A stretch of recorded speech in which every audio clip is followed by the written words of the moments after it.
How to create a pop-up menu on Wix. So let's click on this plus icon right here in order to add an element.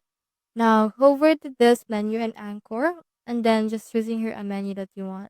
For example, let me just click on this particular part and then I'll drag it right around here.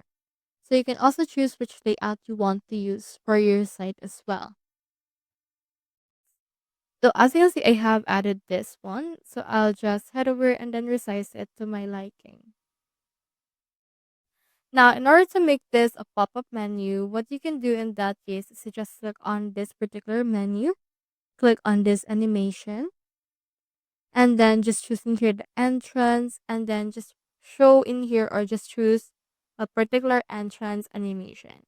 In that way, once you hover to that particular page, it will just put right here this menu and it will enter like a pop-up. So that's how we create a pop-up menu on Wix. Hope you helped.